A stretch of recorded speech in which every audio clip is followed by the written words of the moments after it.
En 1929, la Première Guerre mondiale a provoqué l'effondrement de l'économie et la propagation du fascisme. Tout le monde est donc désespéré, cherchant une issue. Le docteur Ritter et sa femme Dora décident de quitter l'Allemagne et de s'installer sur l'île inhabitée de Floriana, dans l'archipel des Galapagos. Chaque fois qu'un navire passe, Ritter envoie des lettres pour raconter au monde sa vie recluse. Son but est d'écrire une nouvelle philosophie qui s'ouvre à l'humanité d'elle-même. En 1932, inspirée par la quête de Ritter pour une vie meilleure, Margaret, son mari Heinz et leur fils Harry vendent tous leurs biens et déménagent également à Floriana. La famille traîne la moitié de ses affaires en haut de la colline jusqu'à ce qu'ils trouvent Ritter et Dora. Heinz leur montre un journal expliquant que toutes les lettres ont été publiées et qu'ils sont devenus célèbres en Allemagne. Ritter fait remarquer qu'il est venu ici pour être seul, mais accepte tout de même de faire visiter les lieux à Heinz. « Venez voir mon jardin. Comme nous sommes de stricts végétariens, c'est notre principale source de nourriture. Rien de notre vie ici n'est magique. Savez-vous combien de temps il m'a fallu pour défricher cette brosse? 12 mois. Pas de lac, pas de rivière, rien. Juste de minuscules sources qui recueillent la pluie. Pourquoi êtes-vous venu alors? Heinz lui assure qu'ils ne sont pas venus sur l'île pour s'amuser.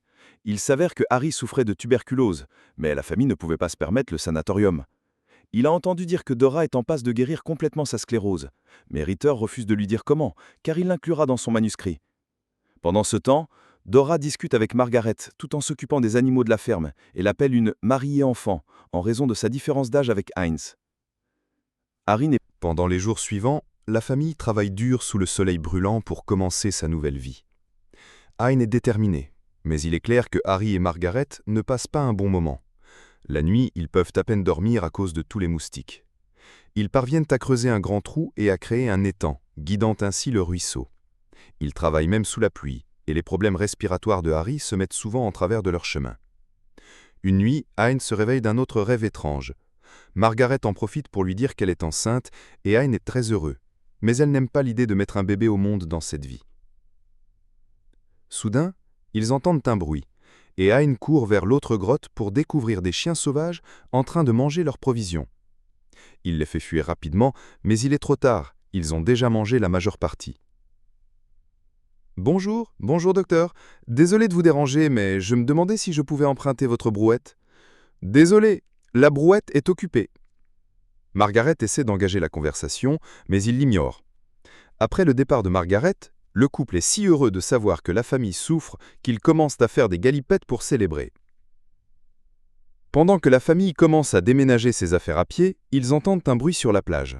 Ritter l'entend aussi et utilise ses jumelles pour découvrir qu'un navire arrive. Sur ce navire, la baronne Héloïse se prépare à descendre. « Je suis l'incarnation de la perfection. » Ses amants Rudolf et Robert la portent jusqu'à la plage, tandis que son serviteur Manuel sort son énorme et luxueuse garde-robe.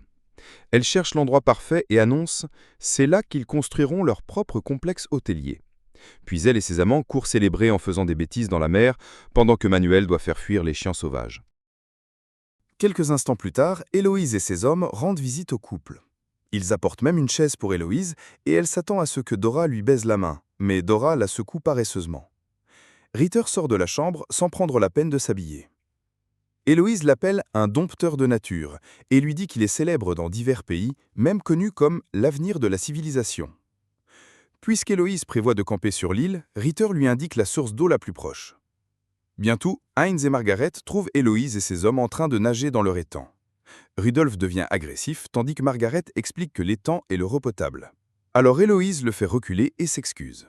« Mes sincères excuses, j'avais désespérément besoin d'enlever le sel de mon corps. » Après que Heinz lui ait embrassé la main, elle leur parle de la construction d'un complexe hôtelier sur la plage. Elle annonce qu'elle utilisera leur étang jusqu'à ce que ses hommes construisent un puits, et le remet du courrier avant de partir. Certaines des lettres sont pour Ritter, alors Heinz les lui apporte. Ritter se met en colère parce que les enveloppes sont ouvertes et explique qu'Héloïse aurait pu lui donner les lettres elle-même.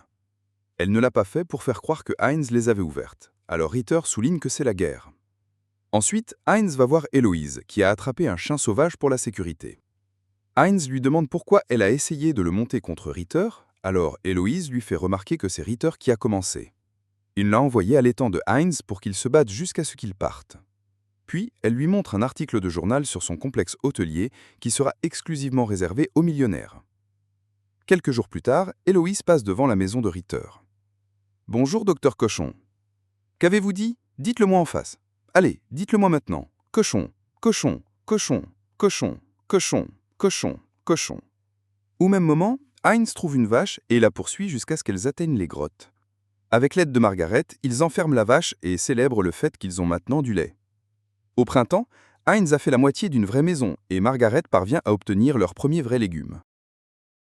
Héloïse arrive avec son homme et annonce qu'ils camperont à côté d'eux jusqu'à ce que le complexe soit prêt. Margaret lui dit qu'elle est enceinte, donc le bébé aura besoin de paix et de tranquillité. Cependant, Héloïse dit que les bébés ont aussi besoin d'une communauté et promet l'hospitalité. Cette nuit-là, Héloïse fait la fête avec ses hommes dans sa tente, agaçant la famille avec leur bruit. Un matin, Ritter découvre que le cochon a mangé tous ses légumes. Plus tard, alors qu'il se douche, il entend un coup de feu. Il s'avère que Hein a un fusil et l'utilise pour chasser.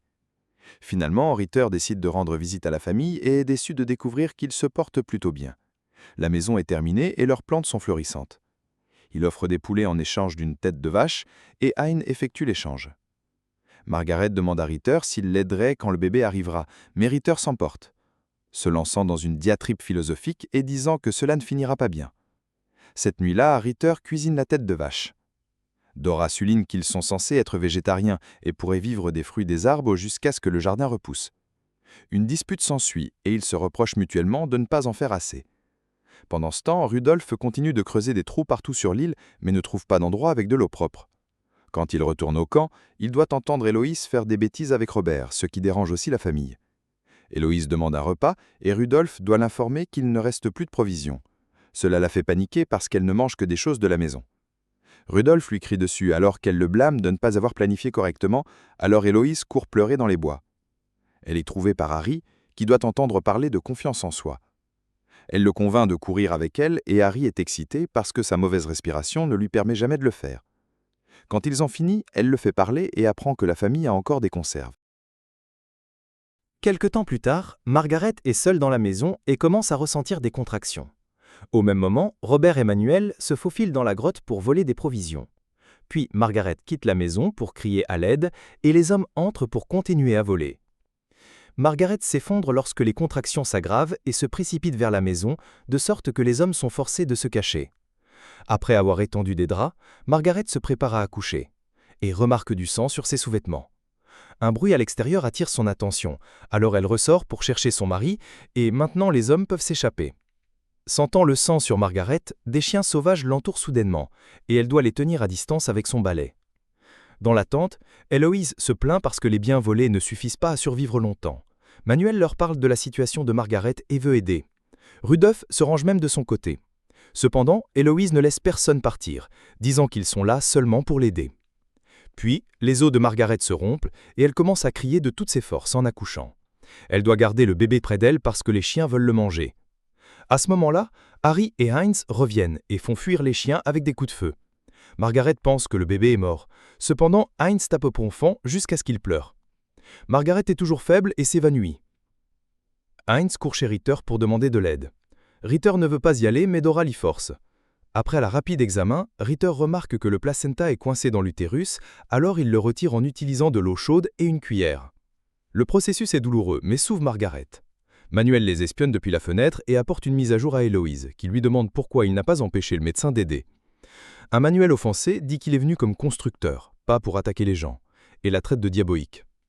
La famille continue de vivre en harmonie, et l'air frais aide la santé de Harry.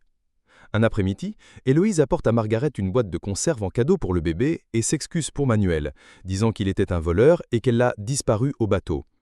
Elle tient le bébé en l'air et invite la famille à déjeuner.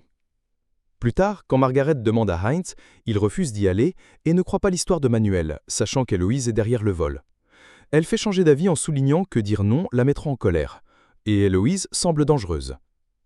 Pendant le déjeuner, Héloïse chante et danse pour tout le monde, mais seul Harry aime ça. Ritter doit mettre ses fausses dents pour manger, et tout le monde apprend qu'il a retiré les vraies en arrivant sur l'île pour éviter les infections. Tandis que Heinz continue d'appeler chaque plat volé, Héloïse remarque que Dora ne cesse de regarder le bébé et essaie de parler de la naissance du bébé, mais les invités changent rapidement de sujet. Héloïse continue de lancer des commentaires passifs-agressifs, mettant tout le monde mal à l'aise pendant un certain temps. Personne ne tombe dans son piège, mais finalement, Ritter s'emporte et explique que Dora ne peut pas avoir d'enfant. Se sentant exposée, Dora essaie de partir, mais le chien de garde la bloque. Héloïse appelle le chien, et pendant que Dora part, Ritter commence à crier qu'il veut que Héloïse quitte son île, et menace Harry de la chasser lui-même. Soudain, Héloïse sort une arme et lui montre des papiers du gouverneur des Galapagos qui disent que l'île lui appartient. Incapable de la combattre, tout le monde part. Quand la famille rentre à la maison, elle trouve Ritter qui les attend. Il offre de leur donner de la nourriture en échange d'un fusil. Ritter part après l'échange et Heinz demande à Margaret à propos de certaines des choses que Héloïse a dites. Margaret n'a pas d'autre choix que d'admettre qu'elle ne l'a épousé que parce qu'il a proposé et qu'elle voulait quitter sa terrible maison. Ce soir-là, Ritter tire sur le cochon qui ne cesse d'attaquer son jardin. En été, une sécheresse arrive sur l'île et l'étang de la famille s'assèche. Ritter fait de grands progrès dans son écriture, mais finit par être en cours d'inspiration. Un après-midi, Rudolf supplie la famille de lui donner de la nourriture parce qu'il n'a pas mangé depuis des jours. Quelque temps plus tard, un yacht arrive sur l'île. Alan est un ami de Ritter et lui a apporté des provisions. Puisqu'Alan est un explorateur et un réalisateur hollywoodien, il a même sa propre équipe et sa caméra. Quand Héloïse le rencontre, elle pense avoir trouvé la solution à ses problèmes. Cette nuit-là, Alan organise un dîner élégant pour tout le monde. Un groupe joue de la belle musique et Margaret pleure, alors Héloïse met de l'eau dans ses yeux pour la copier. Soudain, un volcan entre en éruption sur une autre île et tout le monde admire la vue. Ritter remarque qu'Héloïse continue de courir après Alan et pense qu'elle va le ruiner. Alors il se dépêche de voler de la nourriture dans les provisions d'Héloïse. Dora essaie de l'arrêter et lui rappelle les philosophies sur les... Le matin, Dora trouve sa poule malade et son âne disparu. Elle va voir la famille et ils lui disent que quelqu'un a tué le pauvre animal, mais sans donner de détails. Dora tombe en pleurs et Heinz doit l'aider à rentrer. En privé, Heinz raconte à Ritter ce qui s'est réellement passé, et pendant qu'ils se disputent, il voit Robert dans les hautes herbes. Tandis que l'espion s'enfuit, les hommes conviennent qu'il doit faire quelque chose. Tu avais raison, il est temps de choisir son camp. Puisque Robert n'a entendu la dispute, il dit à Héloïse que son plan a réussi. Dans les bois, Ritter et Heinz trouvent Rudolf. Elle m'a dit que je pouvais rentrer chez moi. Quand Heinz rentre chez lui, il demande à Margaret et Harry d'aller dans la vallée pour ramasser de l'herbe afin de renforcer le toit. Puis, les hommes prennent les armes et vont affronter à nouveau Héloïse. Robert commence immédiatement à les combattre, et sa jeunesse lui permet de maîtriser facilement Heinz et Ritter.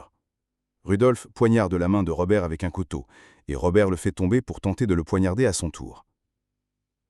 Heinz le tire en arrière, et après quelques efforts, il le poignarde continuellement jusqu'à ce qu'il meure. Héloïse sort et serre Heinz dans ses bras, disant qu'elle a été la victime de Robert depuis le début. Quand personne ne la croit, elle propose de partager la propriété de l'île, mais Ritter la fait taire de coups de feu dans la tête.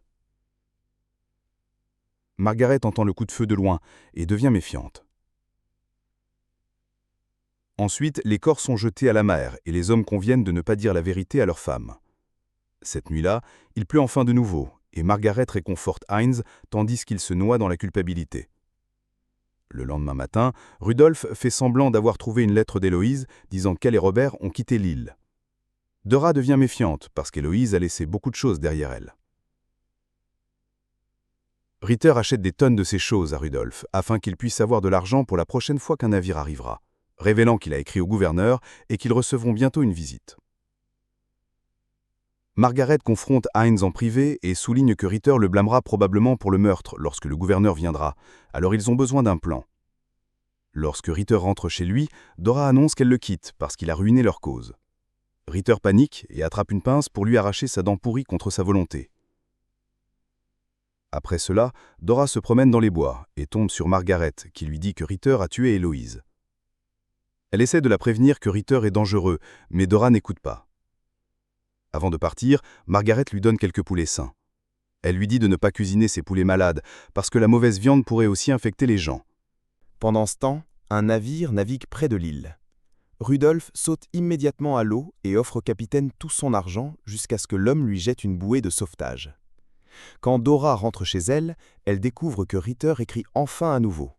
Pour célébrer, elle cuisine les poulets malades et laisse Ritter manger. Elle ne le rejoint pas, sous prétexte que sa bouche lui fait toujours mal. Quelques heures plus tard, Ritter souffre terriblement, et Dora demande de l'aide à la famille. Ils ne peuvent rien faire. Il semble donc que Dora ne veuille que les témoins. Avec sa dernière énergie, Ritter maudit Dora avant de tomber mort. En automne, le gouverneur arrive avec quelques soldats. Le meurtre d'Héloïse est dans les journaux, et la dernière lettre de Ritter disait que Heinz l'avait fait. Dora a confirmé l'histoire. Cependant, lorsque le gouverneur dit cela à Margaret, elle répond que Ritter a également été assassiné. Elle explique que l'intoxication alimentaire a été causée par des poulets malades et qu'elle a donné des poulets sains à Dora la veille. Donc, Dora a fait un choix conscient. Le gouverneur finit par arrêter Dora à la place. Avant de partir, il demande à la famille s'ils veulent venir. Mais Margaret lui assure qu'ils sont heureux d'être seuls. Ceci est basé sur une histoire vraie. Les corps d'Héloïse et de Robert n'ont jamais été retrouvés. Dora a publié un livre sur les événements de l'île avant de mourir en 1943 de sclérose. Margaret a publié son propre livre, contredisant tout ce que Dora a dit. Rudolf n'était jamais arrivé sur le continent, parce que le bateau est tombé en panne de carburant et a dérivé. Son corps et celui du capitaine ont été retrouvés plus tard. Margaret a vécu sur l'île jusqu'à sa mort en 2000, à l'âge de 96 ans. Ses descendants vivent toujours aujourd'hui et dirigent un petit hôtel touristique. Assurez-vous de vous abonner et d'activer les notifications pour pouvoir regarder plus de vidéos comme celle-ci. Merci d'avoir regardé.